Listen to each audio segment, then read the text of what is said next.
Toute l'actualité politique et parlementaire, c'est le journal de 19h de Public Sénat. Bonsoir à tous, voici les titres de ce lundi. Intense activité diplomatique autour de la Syrie, alors que des témoins attestent de l'utilisation d'armes chimiques, transgression de Bachar el-Assad qui amène la résistance à réclamer à nouveau des livraisons d'armes. De plus en plus d'entreprises confrontées à des salariés désireux de pratiquer le culte, et notamment le culte musulman au travail. Une étude dévoilée aujourd'hui au Sénat. Il y a 70 ans tout juste était créé le Conseil national de la résistance derrière Charles de Gaulle. François Hollande a rendu hommage aujourd'hui aux valeurs du CNR et avec nous sur ce plateau, le sénateur Jean-Jacques Mirassou qui veut faire de cette date du 27 mai la journée nationale de la résistance, l'historien Olivier Viviorca et deux élèves du lycée Buffon qui ont pu aujourd'hui interpeller le chef de l'État. Le titre du Monde ce soir est sans ambiguïté. Guerre chimique en Syrie. Deux journalistes ayant passé 2 mois à Damas et sa région en toute clandestinité évidemment racontent les attaques au gaz de l'armée de Bachar el-Assad. Pour Laurent Fabius, les présomptions d'utilisation sont de plus en plus étayées. Le ministre des Affaires étrangères participait aujourd'hui à une nouvelle réunion à Bruxelles pour rapprocher les points de vue des 27 sur l'aide à apporter à l'opposition syrienne. Sandra Cerquera. Des soldats rebelles équipés de masques à gaz. Deux journalistes du quotidien Le Monde affirment à leur tour l'usage d'armes chimiques par le régime de Bachar al-Assad. Pas d'odeur, pas de fumée, aucun sifflement indiquant l'éjection d'un gaz toxique, seulement le bruit d'une canette qui tombe par terre, au cœur même de la capitale, dans le quartier de Jobar. Et des insurgés, des hommes dont la vision se trouble, certains en meurent. Pendant leur reportage, l'un des deux envoyés spéciaux du Monde a lui-même été touché par les gaz. On ne distingue rien de particulier et tout à coup le gaz, le produit si vous voulez, est là. Et ça provoquait chez les combattants toujours la même gamme de symptômes en gros, c'est-à-dire des grandes difficultés respiratoires, suffocation littéralement, jusqu'à cracher du sang. Les médecins syriens tentent d'envoyer des prélèvements à l'étranger pour confirmer l'utilisation de gaz. Des gaz toxiques qui seraient mélangés à des bombes lacrymogènes pour compliquer leur détection. Pour les États-Unis, l'utilisation d'armes chimiques est la ligne rouge à ne pas dépasser. Mais Londres et Washington disent vouloir attendre des preuves formelles avant d'intervenir. Alors qu'à Bruxelles, la livraison au nom d'armes aux rebelles est à nouveau en discussion et continue de diviser les 27. En Europe, il y a un désaccord sur ce qu'il est approprié de faire en ce moment en Syrie. Nous pensons qu'il est important de montrer que nous sommes prêts à modifier l'embargo sur les armes. Ainsi, le régime d'Assad reçoit un signal fort, il doit négocier. En parallèle, les préparatifs s'accélèrent en vue de la tenue en juin à Genève d'une conférence internationale pour mettre fin au conflit en Syrie. Une réunion à laquelle devrait participer l'opposition syrienne, elle aussi profondément divisée. Et pour poursuivre ses efforts diplomatiques, eh bien Laurent Fabius reçoit ce soir à Paris ses homologues américains et russes. Le sénateur non inscrit Jean-Louis Masson voudrait que les maires puissent invoquer la clause de conscience pour ne pas unir des homosexuels. L'élu a déposé une proposition de loi en ce sens, alors que l'UMP se divise un peu plus au lendemain de la dernière manif pour tous à Paris. Henri Guénaud évoque même les procès que l'on se fait les uns les autres à droite. Camilla Campusano. Pas de divorce à l'UMP en vue à cause du mariage pour tous. Les dissonances sont indéniables, mais pour la vice-présidente du groupe UMP de Paris, pas de raison de s'alarmer. Je pense qu'il y a beaucoup de gens qui jusqu'à présent ont pensé que les politiques étaient là simplement pour prendre des décisions économiques ou encore structurelles. Et là, ils ont vu que ça touchait aussi des valeurs comme la famille, donc des piliers de la société. Et ils ont envie maintenant de s'investir et de s'engager. Donc je pense du tout qu'il n'y a pas du tout d'affaiblissement. Il y a beaucoup de jeunes qui l'ont organisé, qui ont eu le sens de la mobilisation et qui vont certainement envie de traduire ça après par un engagement politique. Un engagement politique à exploiter, c'est bien ce qu'espère le président de l'UMP. Ce qui est déjà dénoncé comme une récupération politique est contesté par certains pontes du parti comme Laurent Wauquiez. Pour lui, pas question de surfer sur la vague anti-mariage pour tous. Ici encore, pas de division clivante pour Isabelle Debré. Monsieur Copé a dit qu'effectivement, peut-être certaines comptes, on pourrait prendre certaines choses se régleront par les urnes. Bon, on verra bien ce qui se passera au moment des municipales. Mais je crois que ce n'est pas à nous d'aller chercher les militants sur ce sujet bien précis. Les voix discordantes n'ont pas fini de se faire entendre. Jean-François Copé a été clair, il ne participera plus aux manifestations, alors qu'Henri Guénaud ne compte pas s'en priver. Hier soir, tard dans la nuit, les heurts à la fin du cortège parisien ont fait 36 blessés. Place des Invalides, la police, première victime, a procédé à 350 interpellations, alors qu'il y a eu encore aujourd'hui des interpellations à l'appel du Printemps français. En effet, des manifestants s'étaient réunis en marge de la visite de François Hollande au lycée Buffon à Paris. Nous en reparlons dans un instant. La pratique religieuse, notamment musulmane, de plus en plus revendiquée au sein de l'entreprise dans la foulée de la polémique récente sur l'employé voilé de la crèche Babylou. Une étude a été menée sur un phénomène grandissant. Les premiers résultats débattus au Sénat aujourd'hui font craindre de nouvelles difficultés pour les principes de la laïcité. Cécile Sixou. Des salariés qui refusent de serrer la main à leurs collègues féminines, des sanitaires investis comme lieu de prière, la religion s'inviterait de plus en plus dans les entreprises. Ce sont les premières conclusions de l'Observatoire du fait religieux. 28% des managers y sont confrontés, mais nouveauté, 6% de ces faits religieux sont bloquants, c'est-à-dire qu'ils perturbent le fonctionnement de l'entreprise. Des faits religieux qui viennent de la part de groupes, qui sont des faits qui sont très revendicatifs. Dans une demande de prière, vous pouvez la traduire en demande de pause et ensuite voir si vous pouvez accorder une pause aux salariés. Une demande qui vient de la part d'un groupe qui veut peser sur la définition des règles de l'entreprise, ça c'est plus délicat à gérer. Des situations de plus en plus problématiques, d'ores et déjà anticipées par de grands groupes comme EDF ou la RATP qui ont mis en place des guides pour donner des repères à leurs managers. Alors, faut-il aller plus loin? Pour les auteurs de l'enquête, une loi ne serait pas forcément nécessaire. Le Code du travail permet de traiter l'immense majorité des cas. Et donc, si loi il devait y avoir, il me paraît important qu'elle puisse repréciser ce qu'est la laïcité à la française, puisqu'on s'aperçoit qu'il y a d'énormes confusions sur ce qu'elle est, et les règles du service public ne sont pas les règles du privé. Et donc ce débat permettrait peut-être de mieux structurer le regard sur la laïcité. Pour 66% des sondés en tout cas, l'entreprise ne doit pas nécessairement devenir un lieu laïque, à condition que les signes et comportements religieux restent discrets.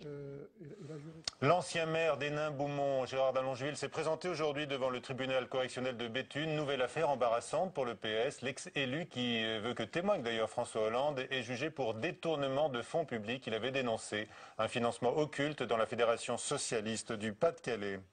La mort de Guy Carcassonne, qui est décédé à 62 ans d'une hémorragie cérébrale en Russie, expert très écouté de droit constitutionnel. Il intervenait régulièrement dans les débats, notamment sur Public Sénat, proche de Michel Rocard, qui l'avait accompagné à Matignon. Guy Carcassonne a reçu aujourd'hui les hommages de François Hollande, de Jean-Marc Ayrault ou encore de Jean-Pierre Bel, le président du Sénat, qui salue un esprit libre. Véronique Pagnon. C'était l'un de nos plus grands constitutionnalistes. C'est par ces mots que François Hollande a réagi à la mort de Guy Carcassonne. Grand spécialiste de la Ve République, Guy Carcassonne portait son analyse aiguisée et parfois critique sur les institutions. Jean-Marc Ayrault regrette un fervent partisan de la revalorisation du rôle du Parlement. Le parlementarisme, c'était l'un de ses chevaux de bataille. Le constitutionnaliste a d'ailleurs fortement participé à la révision constitutionnelle de 2008. Auparavant, il avait été amené à plancher sur le statut pénal du président de la République. Une influence sur le cours des institutions que Guy Carcassonne exerçait depuis les années 70. Proche de Michel Rocard, il a été tour à tour conseiller du groupe socialiste à l'Assemblée, puis conseiller pour Matignon lorsque Michel Rocard occupait le poste de Premier ministre. Depuis des années, il souhaitait l'interdiction du cumul des mandats. Sur ce point et sur bien d'autres encore, son influence manquera à coup sûr. Le Sénat a rétabli aujourd'hui le délit d'offense au chef de l'État que les députés avaient abrogé. Décision des sénateurs qui attendent la réforme du statut juridictionnel du président de la République. Il y a 70 ans, le 27 mai 1943, se réunissait dans un appartement tout près du Sénat, rue du Four à Paris, sous l'égide de Jean Moulin, le Conseil national de la résistance. Il avait fallu surmonter bien des difficultés pour obtenir l'approbation des chefs des différents mouvements de la résistance et des grandes tendances politiques. La réunion allait installer la tutelle de Charles de Gaulle. Avec nous, le sénateur PS de la Haute-Garonne, Jean-Jacques Mirassou. Bonsoir. Bonsoir. Vous êtes auteur d'une proposition de loi pour faire de ce jour eh bien, la journée nationale de la résistance, parce qu'il n'y a pas encore de date fixe véritablement. Hein. Non. Ah bon, c'est variable, vous allez nous en parler. À vos côtés, l'historien Olivier Vivorca, bonsoir. Bonsoir. Auteur de cette somme, L'histoire de la résistance, qui ne raconte pas une histoire mythifiée, hein, mais livre une matière brute sur une réalité qui est encore mal perçue aujourd'hui. Et puis, nous avons deux élèves avec nous, deux élèves du lycée Buffon à Paris, où est venu aujourd'hui François Hollande. Bonsoir, Clara Hulan et Paul Genelot. Vous avez le privilège d'interpeller François Hollande aujourd'hui, et vous êtes élève dans un lycée où, bien sûr, est entretenue la mémoire de jeunes qui s'étaient engagés très vite pour la résistance et qui l'avaient payé d'ailleurs de leur vie. Les 5 martyrs du lycée Buffon. Les 5 martyrs. Le chef de l'État a eu ces mots devant vous cet après-midi en évoquant la première leçon selon lui de ceux qui se sont levés. On écoute François Hollande. Que retenir comme président de la République et vous comme citoyen de ce qui s'est accompli ce 27 mai 1943, c'est de continuer à lutter contre le racisme, contre la xénophobie, contre l'antisémitisme. C'est d'abord un principe qui doit nous rassembler tous. Ensuite, c'est parce que ceux qui se sont levés dès juin 40, qu'il avait même fait avant contre le nazisme, c'est parce qu'ils voulaient combattre le racisme, l'antisémitisme, la xénophobie et la haine. Alors d'abord, une mise au point avec vous. J'ai envie de vous demander, Olivier Vivorca, vous avez entendu le chef de l'État. Bien sûr, l'engagement était pur de ces résistants de la première heure et de ceux qui allaient suivre. Mais la lutte contre le racisme, la xénophobie et l'antisémitisme n'était pas une motivation première. Vous le soulignez dans votre livre. Effectivement, la lutte contre le racisme et l'antisémitisme n'a pas nécessairement été une motivation première. Je crois qu'il faut dire deux choses.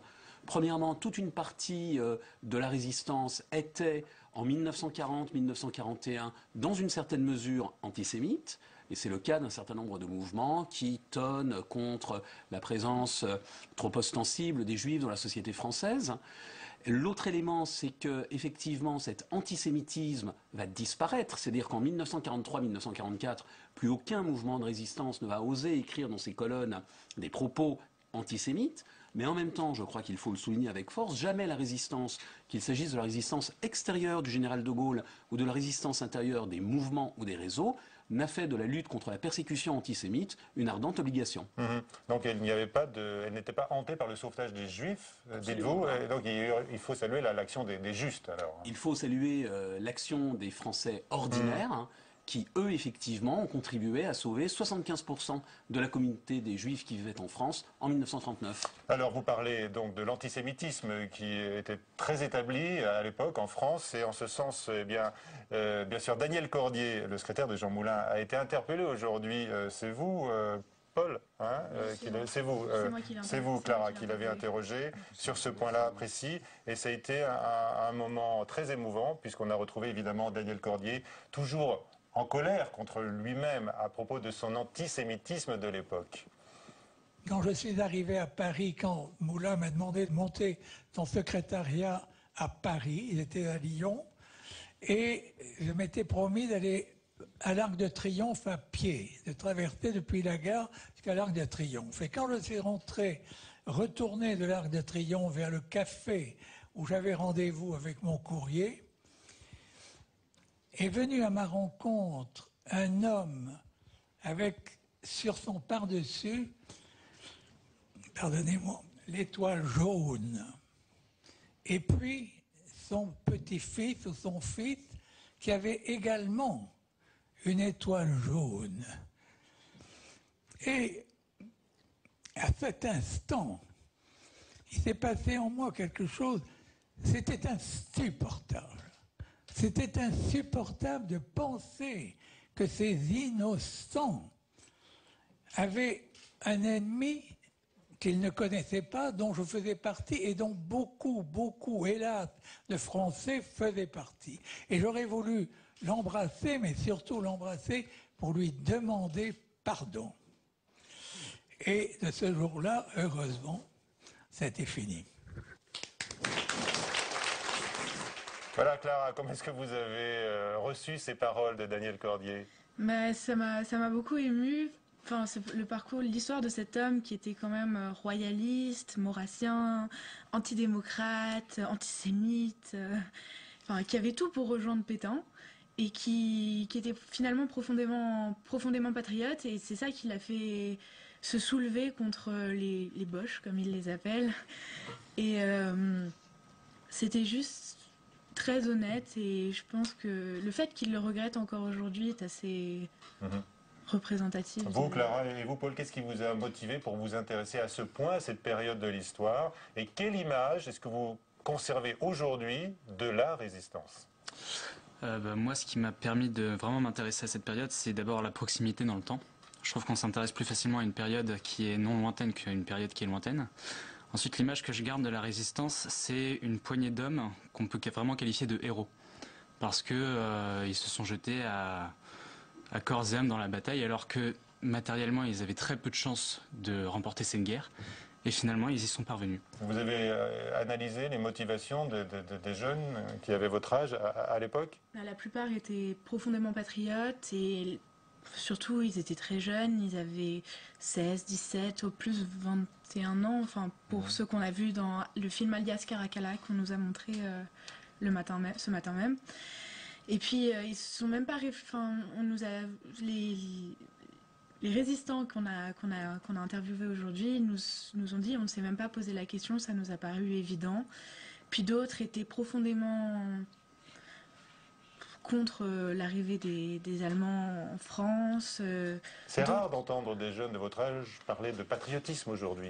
Et Clara, vous employez beaucoup le mot patriote, l'engagement patriotique. C'était une notion qui était très présente en 1940, et on nous l'a souvent répété, et je pense que c'est important de garder cet amour de la patrie, parce que c'est vrai qu'on en parle de moins en moins, et voilà, si c'était à refaire, je me demande, enfin, je sais pas ce que je voulais dire, mais si ça devait recommencer, je me demande comment on réagirait aujourd'hui. Bien sûr, tout le monde se pose cette question, hein, évidemment. Jean-Jacques Merassou, alors, ce jour, vous voulez l'instaurer comme date anniversaire. Et on est étonné d'abord d'apprendre qu'il n'y a pas de jour fixe de la résistance. Ceci expliquant cela dans ma motivation qui m'a poussé à être l'auteur de cette proposition de loi. Donc je crois utile de préciser qu'elle a été votée à la quasi-unanimité par le Sénat, et attend maintenant d'être produite devant nos collègues députés afin qu'elle devienne véritablement la loi de la République. Je voudrais faire un commentaire sur ce qui a été dit en début de cette émission.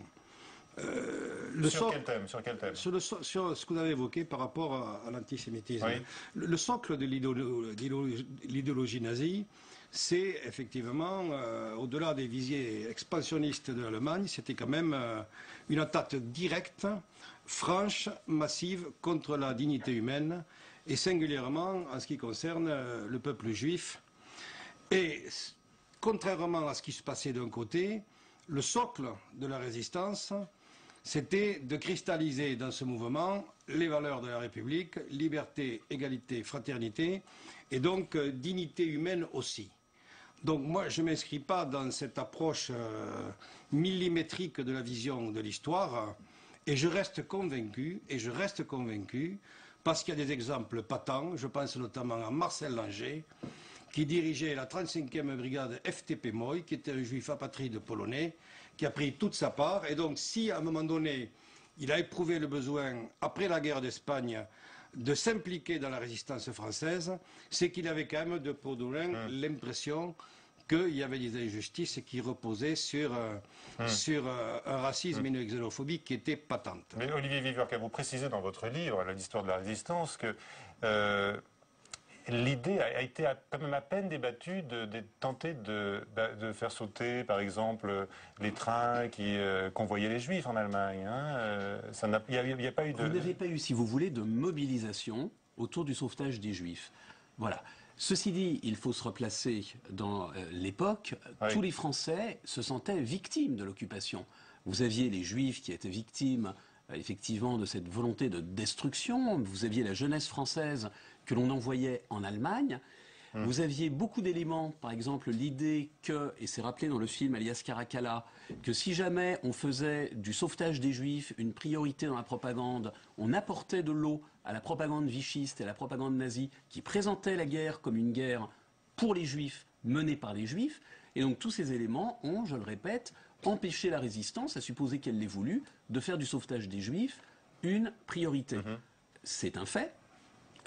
On n'a pas à juger, on a à le constater. Oui. Alors, monsieur le sénateur, votre voisin précise dans son livre que le travail d'historien amène à écorner certaines légendes et à s'attaquer à des bastilles mémorielles. Olivier Vivorquet, est-ce que c'est plus facile aujourd'hui que durant les années d'après-guerre, où il fallait, vous le rappelez d'ailleurs, pour sauvegarder l'unité nationale, entretenir une certaine légende? Oui, je pense que c'est plus facile aujourd'hui. Et c'est plus facile aujourd'hui aussi parce que les partis politiques qui défendaient une vision mythifiée de la résistance, et je pense notamment au Parti communiste français d'une part, et disons aux gaullistes de l'autre, ont perdu de la force, notamment le cas du Parti communiste français, ce qui veut dire que les passions se sont sans doute apaisées et qu'il est, je le répète, plus facile donc de traiter en historien de la période. Avec quand même quelques milliers et milliers de morts à l'appui dans ce que je vais classifier comme rang des progressistes. Et moi, je suis plutôt habilité à parler du tribut qui a été payé par le parti qui est le mien, le Parti socialiste, à travers différentes personnalités. Je pense notamment à Forain François Verdier, chef incontesté des Murs, mouvement uni de la résistance, sous l'égide de Jean Moulin, et quelques autres.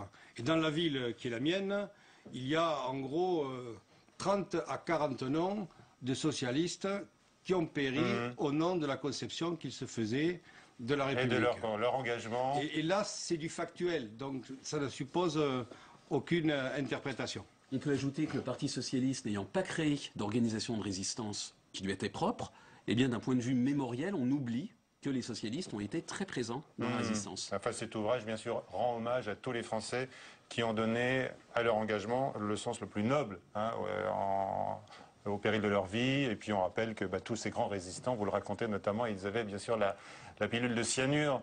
Pas tous, c'est une minorité. C'est une minorité. Les dirigeants. Oh, même pas tous les dirigeants. C'est surtout, si vous voulez, la pilule de cyanure est donnée à un certain nombre d'agents qui partent de Londres, comme par exemple le colonel Passy lorsqu'il vient en 1943.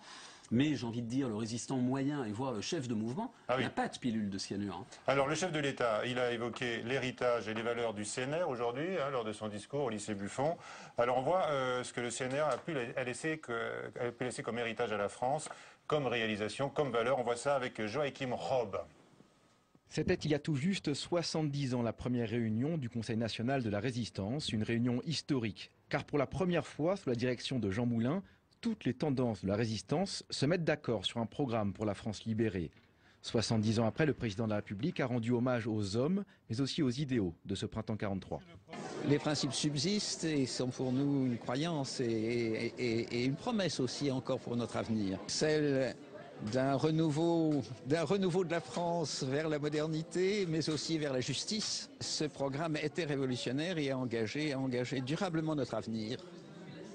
Heureusement. Un programme révolutionnaire mis en place à partir de la libération, sécurité sociale pour tous, nationalisation de l'énergie, des assurances et des banques, création des comités d'entreprise, liberté de la presse, assurance chômage, des mesures importantes et une certaine idée de la France. Ce qui reste du programme du CNR aujourd'hui, c'est l'idéal de l'État-providence, l'idée que la nation doit subsister dans un certain degré de cohésion, et que pour cela, les citoyens ont voix au chapitre. Je crois que ça, c'est un idéal qui est appelé à durer.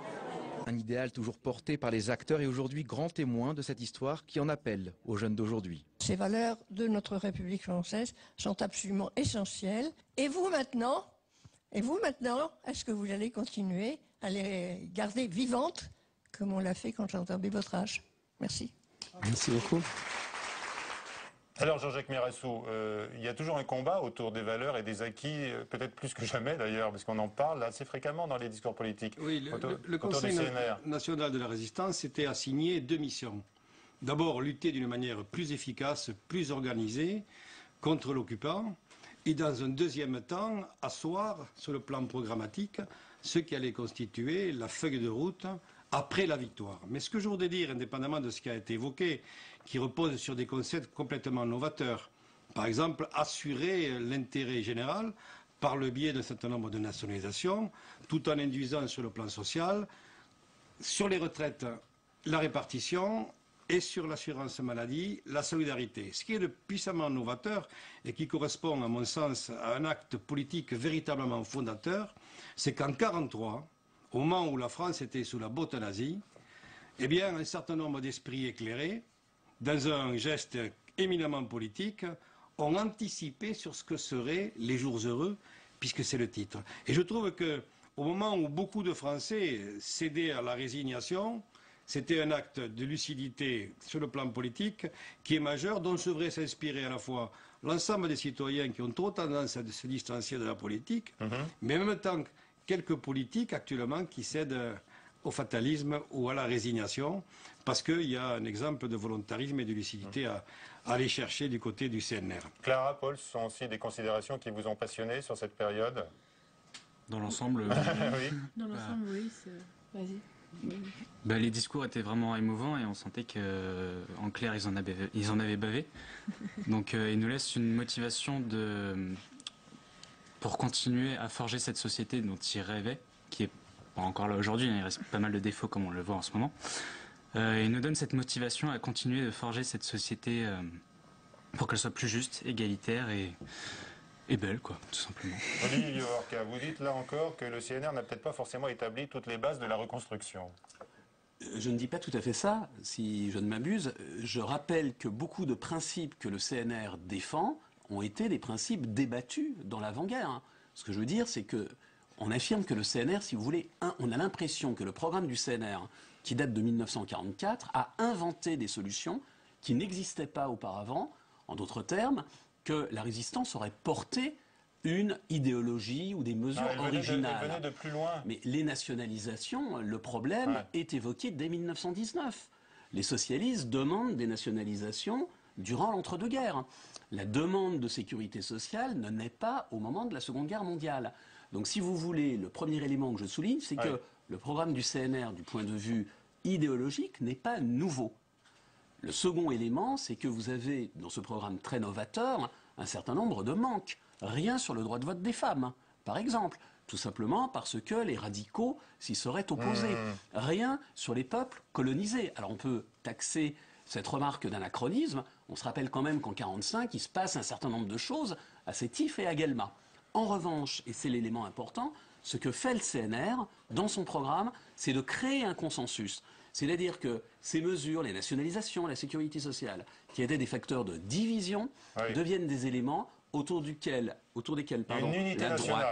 la droite comme la gauche s'accordent. Et ça durera jusqu'en 1983. C'est-à-dire que ce qu'il y a de fascinant, c'est que même Valéry Giscard d'Estaing ne proposera pas de dénationaliser ou de toucher à la sécurité sociale. Alors il reste quelques secondes, on est obligé de dire là quand même que moins d'un mois après la réunion du CNR, il y a donc exactement 70 ans, il y avait le guet-apens de Caluire. Et là, bien sûr, dans votre livre, vous n'avez pas encore l'explication. Non, c'était un peu après. Caluire, si je ne me trompe... Oui, c'est ça, c'est le 21 juin 1943, donc un mois après le CNR. Un mois. Oui. Et là, on n'a toujours pas l'explication on a des suspicions, toujours, mais est-ce qu'on saura un jour ce qui s'est passé et savoir qui a fait tomber Moulin? Il faut l'espérer, mais si vous voulez, on est quand même d'accord sur, en gros, un modus operandi. Très bien, merci à tous les quatre d'avoir participé à ce journal. À 22h, Sonia Mabrouk, et je vous retrouve dès demain à 18h pour Preuve par 3. Notre invité sera l'écologiste Jean-Vincent Placé. À suivre sur la chaîne parlementaire Assemblée nationale. Parlez-moi d'ailleurs. Bonsoir à tous.